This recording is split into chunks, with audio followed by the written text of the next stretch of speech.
Captaincy task இந்த வாரம் யார் பிக் பாஸ் ஹவுஸோட கேப்டன் அப்படின்னு சொல்லிட்டு பிக் பாஸ் சொல்லியிருக்காங்க.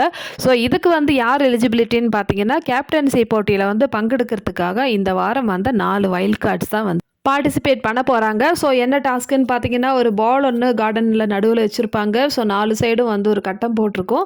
ஸோ 4 கண்டஸ்டண்ட்டும் வந்து அவங்க கையில் வந்து அந்த ரோப்பை வச்சு பாலை வந்து இழுத்துக்கணும். இதுதான் வந்து டாஸ்க். இது யார் வந்து ஜட்ஜஸாக இருக்காங்க இந்த டாஸ்க்குன்னு பார்த்தீங்கன்னா, நம்ம பாரு அண்டு விக்ரம் இவங்க 2 பேர் தான் வந்து ஜட்ஜஸாக இருக்காங்க. ஸோ இந்த டாஸ்கில் யார் ஜெயிச்சாங்கன்னு பார்த்தீங்கன்னா, டோட்டலாக வந்து 5 ரவுண்டு இருந்தது. இதில் வந்து 3 பாயிண்ட் எடுத்து திவ்யா வந்து வின் பண்ணியிருக்காங்க.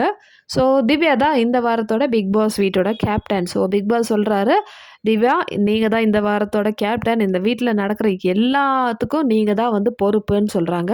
ஸோ எல்லாருமே சேர்ந்து வாழ்த்து சொல்கிறாங்க. ஸோ இதுதான் வந்து கேப்டன்சியில் நடந்தது.